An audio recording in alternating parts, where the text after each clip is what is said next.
No, okay, that was just some. Awesome. Hello, everyone, and welcome to Overgrowth Weekly. Today is April 26th, 2015, and this is Overgrowth Weekly 95 with Q&A number 11. My name is Lukas. I'm Anton Real. I'm David Rosen.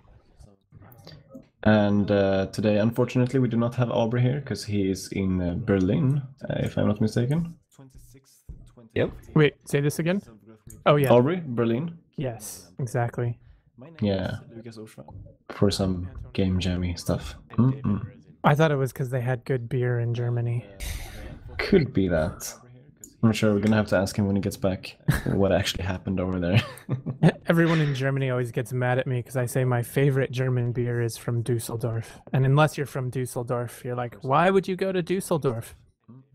I thought it was so. Go to Dusseldorf and drink at Zoomschlüssel. It's delicious. Some pro beer drinking tips from Anton today. Nice. Nice. I'm not kidding though. Yeah. Maybe the best beer I've ever had. Cool.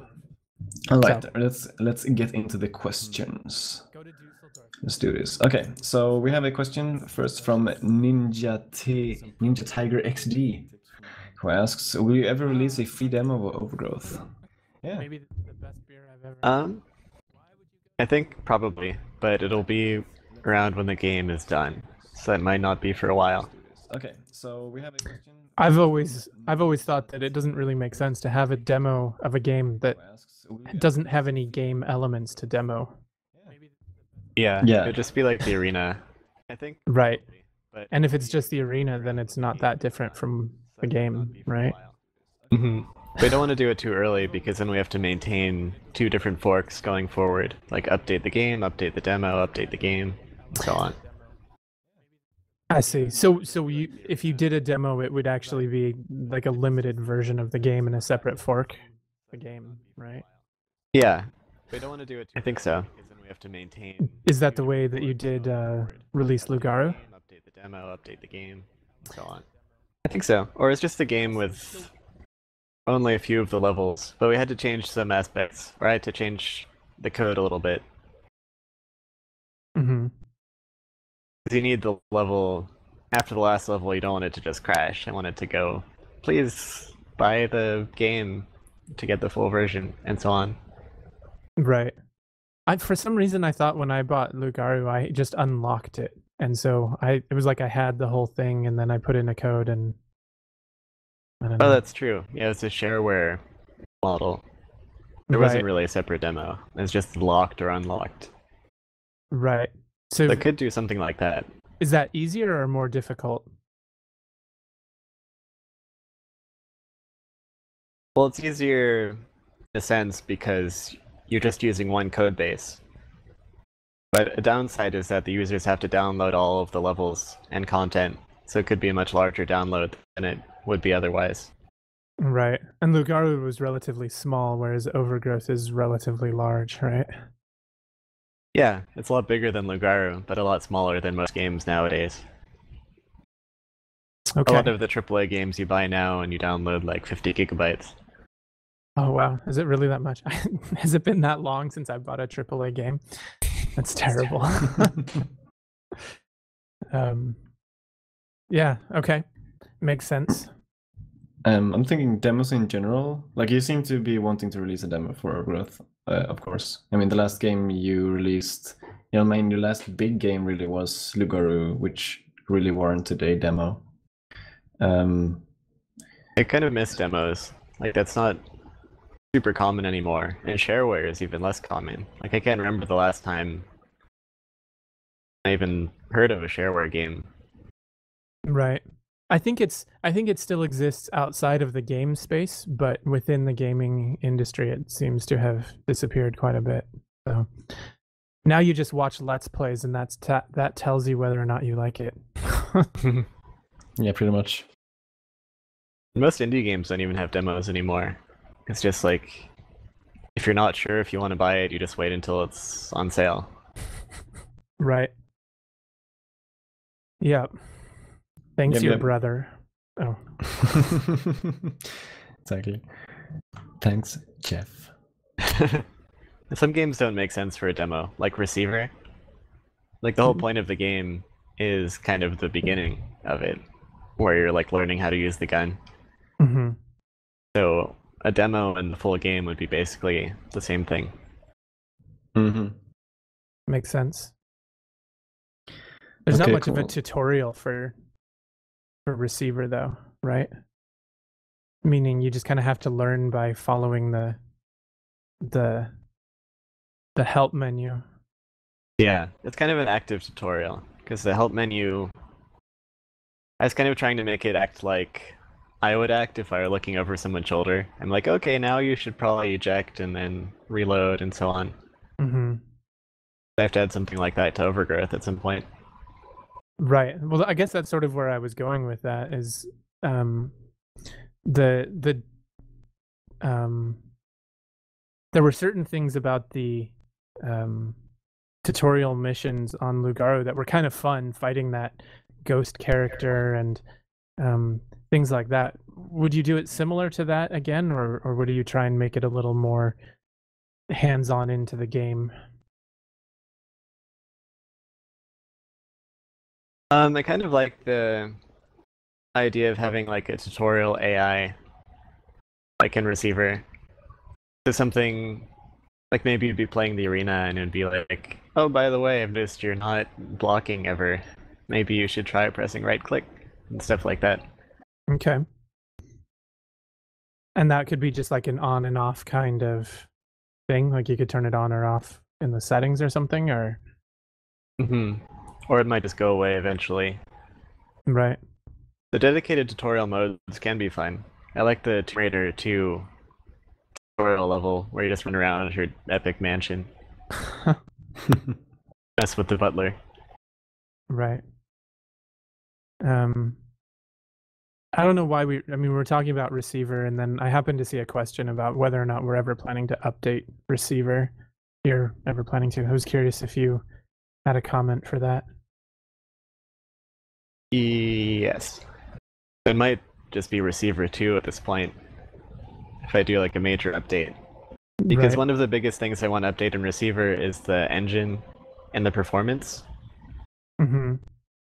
And that would be pretty major. It wouldn't just be like adding a few new scripts or anything. Right. Makes sense. All right, we can move on. Sorry, Lucas. Yeah. So I have a question from Naked Squirrel who asks, I saw in the latest changelog, I'm not sure if it's the latest now, I think this question is pretty old, but anyway, he writes, I saw in the latest changelog an interesting showcase with a new object attachment that included a makeshift shield. I am wondering if a shield object or shield fighting style might be added to the character animations, or if other styles of combat animations are in the works. Yeah, I think that would be cool. Shield fighting styles are very interesting. So I'd want to avoid the n-squared problem of having two-handed weapons making a combinatorial explosion of different fighting styles. Like longsword and dagger, longsword and shield, or dagger and shield, and so on. Right. But shields would definitely be useful, especially if we had more projectiles. Mm-hmm. Do you have an idea how having a shield would affect the gameplay in fights? Well, I guess there's two things it does. Like a shield is to some extent like a two-handed weapon style, so you can use the shield to knock their weapon away and stab. And of course you could use it to block, and just be generally more defensive. It could give you like a much stronger passive block compared to just having a weapon. So you'd have to really like bash it away. Right. I think someone was asking, would you ever have like a different type of move or animation where you have to actually get around a shield if someone is carrying it? Get around it? Yeah, meaning like if someone is holding a shield and is sort of actively towards you and there's an increased passive block, if you were to move to the side and get around the shield, or if you were to jump over them and kick them in the back, would there be moves that would let you do that a little easier if you're carrying a shield? I think so.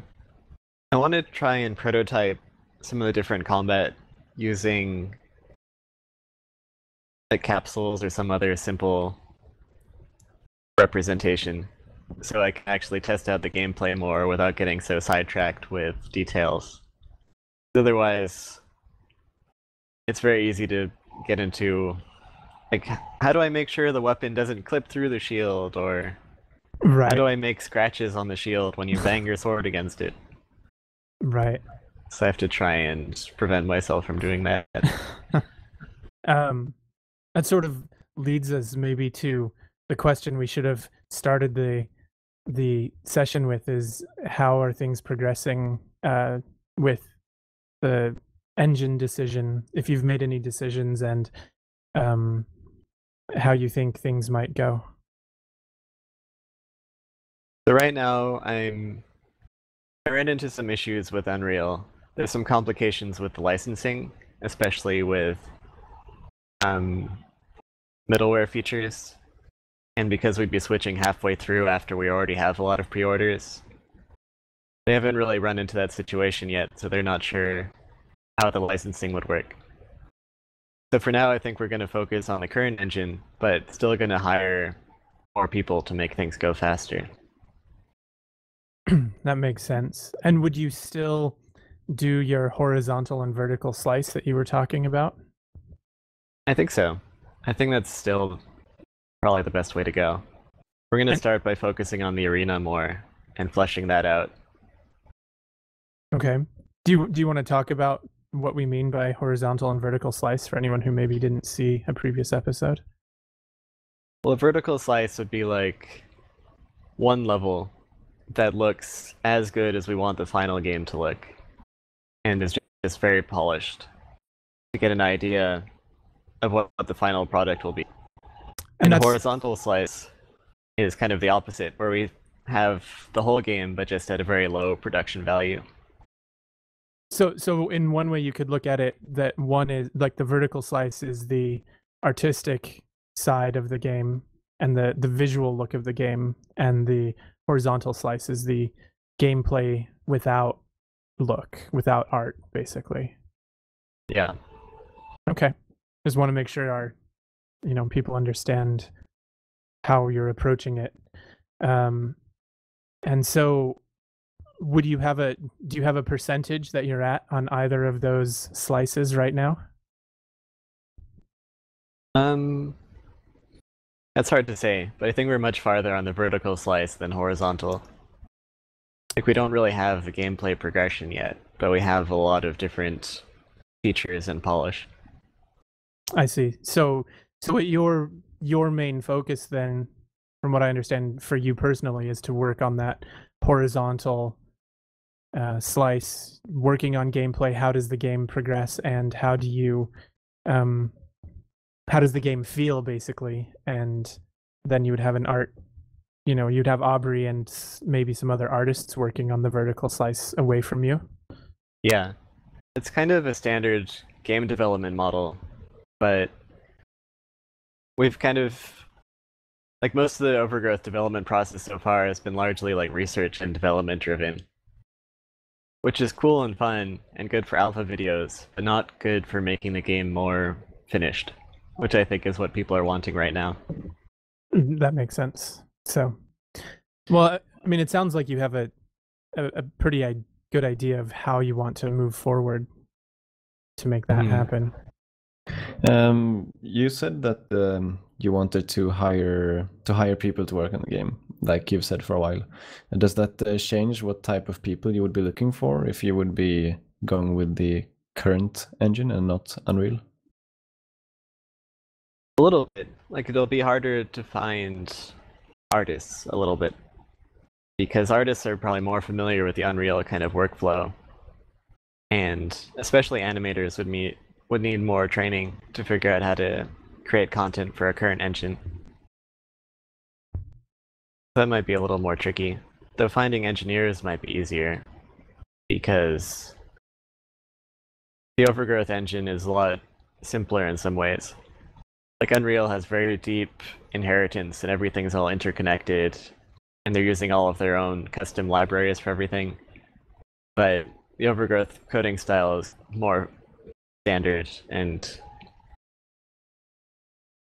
I kind of want to say it's more clean, but I think that's probably not accurate. It's just more like how I like the code to be. It's more clean to your eyes, at least. Yeah. If Spectre in the chat asks how many people work at Wildfire at the moment, and I would like to extend that as well to like how many people are you looking to hire? Like how many would you want to work on it?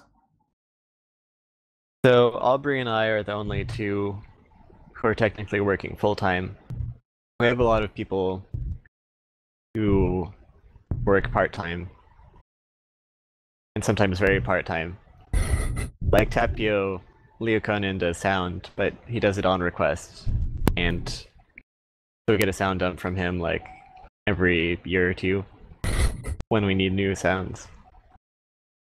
And Anton's probably going to help with music, but is also very busy with other things. Well, and we aren't quite at the point where music makes sense to work on yet. Yeah.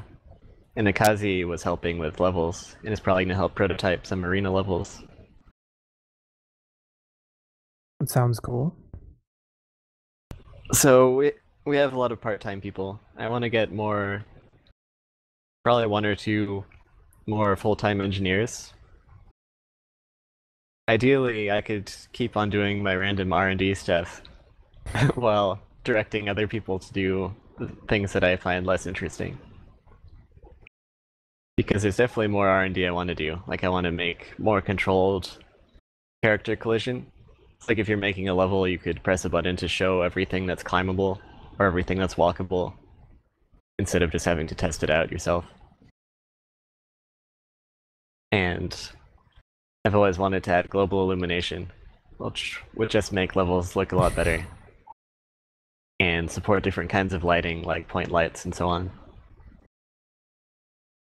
That's and cool.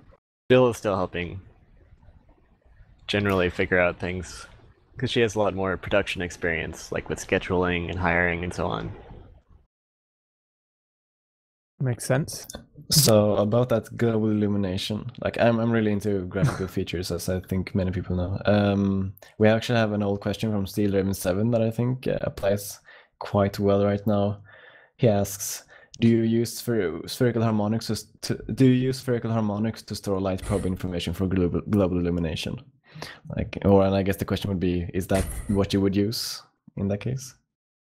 Yeah, that's what I'm experimenting with now. So the basic idea of spherical harmonics, for people who don't know, is you basically start with a sphere, and that's just one flat color. That's the first level spherical harmonic. And then the second would be a sphere that's like bisected in half in each angle. And that's the second level spherical harmonic. And theoretically, any environment can be represented by some number of orders of those. In practice, diffuse lighting can be simulated pretty easily with 9 different spherical harmonics. Is that related to the acoustical harmonics as well? Meaning, I know that with acoustics, we have a lot of harmonics that resonate at different frequencies that produce timbre. Is it kind of the same thing where, depending on how you combine those harmonics, creates different outputs, basically? It definitely has a lot of parallels to audio.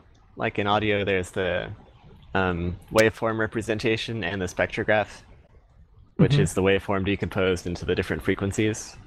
And spherical harmonics are the same kind of frequency space, but for cube maps, basically.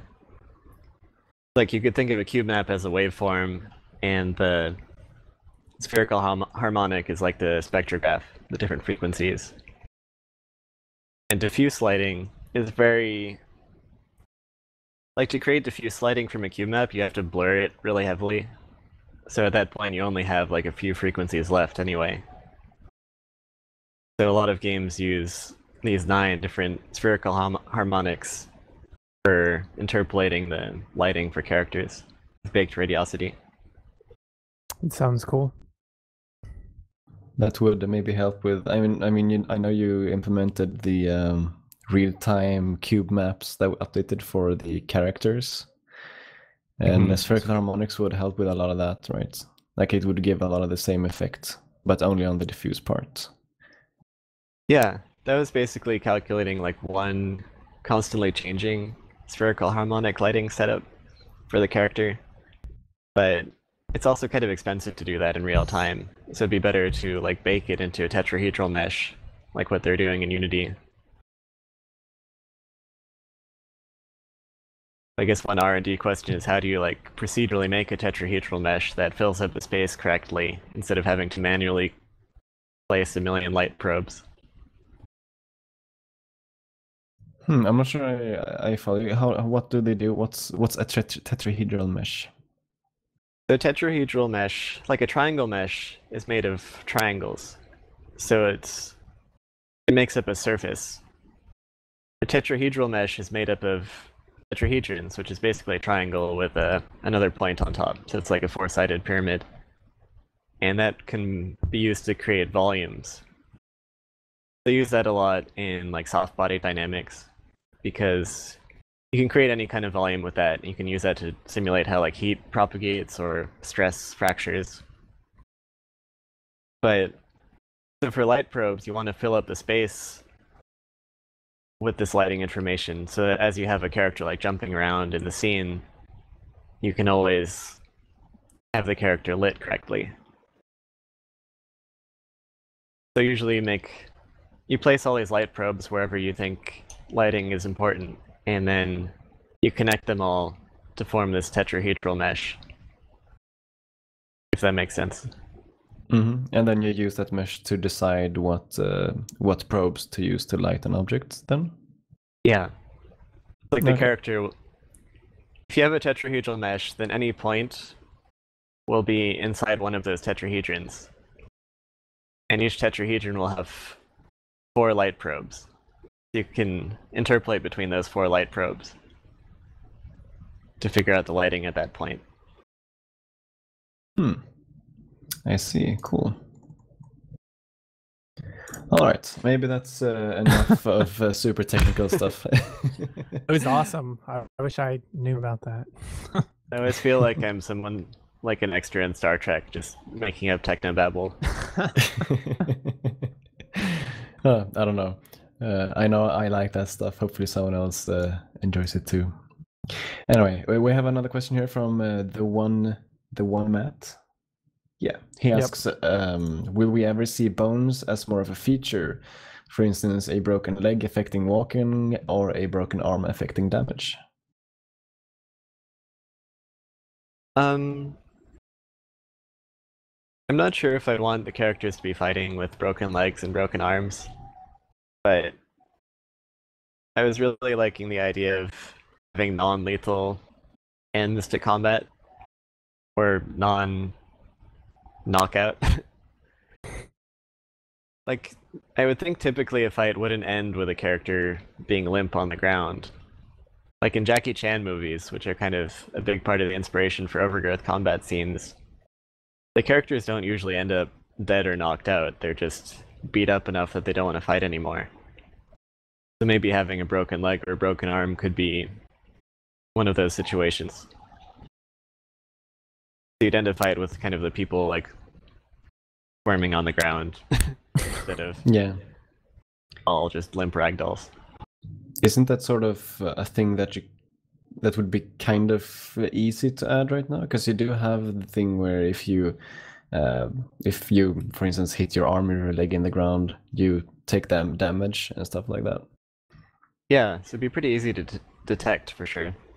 And then you have the animation, like active ragdoll system, where when they're dead, they can actually move around still. So you can make an animation where he's like holding that arm or something like that, perhaps. Mm-hmm. And it would also make broken limbs would also make more sense when I add blunt weapons. Because right now they're all sharp. They're more likely just to cut your arm off than to break it. If I were going to add that kind of damage. Mm-hmm. Which I know is another feature that everyone wants. Yep. Oh, I think a vocal group, not necessarily everyone. That's true. Mortal Kombat 10 is really gruesome. I was just playing that a bit. So that might satisfy people's bloodlust for a bit. Yeah, if they're asking for that, maybe we could just refer them to Mortal Kombat 10 and it'll be fine.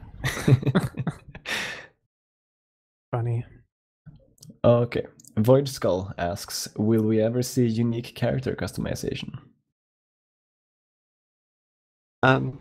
Well,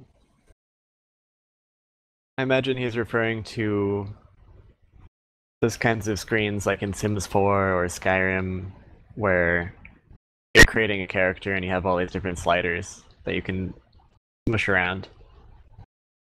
And I think that kind of thing could be a cool fit for the arena, like if you could just customize your character, because you don't necessarily have a specific character with a specific backstory who's meant to be iconic in any way. So having customizable characters would make sense. Right now, you have some customization, like you can attach things everywhere and you can change their color palette and change their proportions. I'm not sure how deep we'd want to go with that. I don't know if I'd want to have like the bridge of your nose size slider. Fatness of your ears, sharpness of your claws, jumpiness of your legs, length of fingers.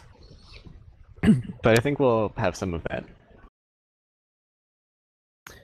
Now, as you said, some of that already exists in the editor. I mean, within the editor, you can kind of already customize characters. Would it be something where, say, perhaps you're going to play an arena and you get to build a character for each arena run that you do, something like that, or maybe randomize it kind of thing? I think it would be more, mostly just making a user-friendly interface for that. So you don't have to like drag things to your character and attach them, but there'd be some like presets in colors and things that you can choose from. Makes sense. Or maybe something like Rogue Legacy, where you just have like 4 different choices each time. You choose your favorite. Yeah. Steel7 suggests a rabbitness versus catness slider, which would be a simpler version. All right, so one last question, because we've been going for like half an hour now. I saw it. Where is it? Right, Ape Spectre asks, who will be writing the storyline? Who will be writing the storyline?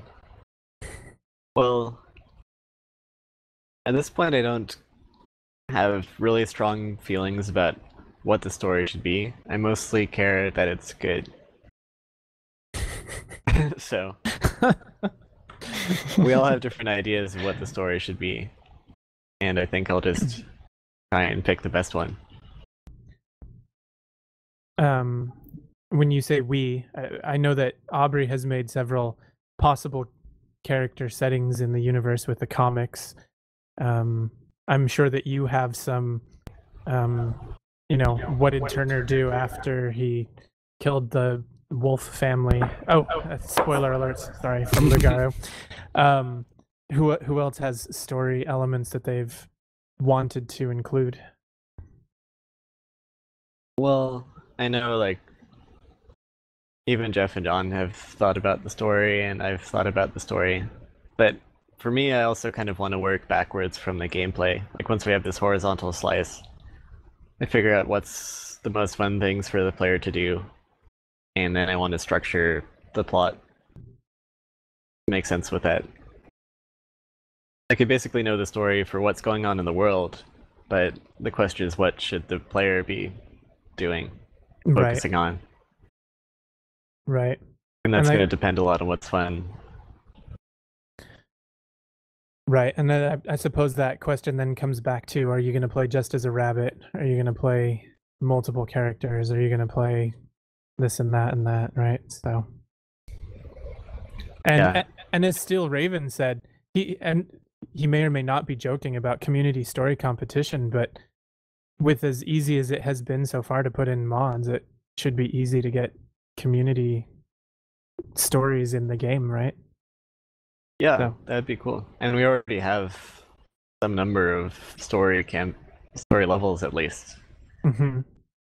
that you can play with the Sun launcher. I don't know if we have like full campaigns yet. There's a couple.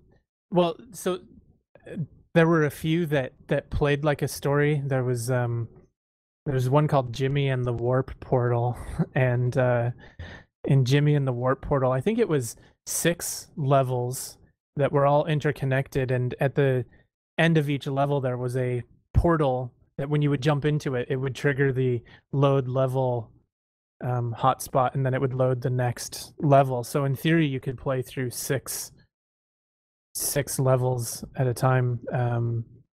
But I think the load level hotspot broke or something, and so then the mod kind of fell apart, and we had to remove that function from the mod when it went into Sun Launcher. But people have tried, and also some like inside outside level loading things, but there were issues with which ended up being sort of 3 levels as opposed to, you would think inside outside would be 2, but it was like you started outside, then you went in, and then you came out. But when you came out, there was no way to save the state of the game. So moving back out, you couldn't resume the level you had already loaded. You had to load basically a new level as if you were leaving, if that makes sense. So yeah. But I'm gonna focus on the arena for now. I kind of want to make it more like a complete game, so that some of the best early access games and best fits for that are the ones like FTL or Don't Starve, where it kind of starts with this complete game framework and they just keep adding stuff and changing it. Mm-hmm. So it'd be cool if the arena could be like that, and then I could like add shields or whatever, and it would instantly just affect the game and have some kind of context that it makes sense in. That makes sense. Yeah, sounds pretty cool. All right, so I think that's it. Thank you everyone for watching. As usual, remember to send your questions in on the forums. There's a link at overgrowthweekly.com in the agenda. We will see you in 2 more weeks. Thanks, guys. Goodbye, everyone. Have a good one. Yeah.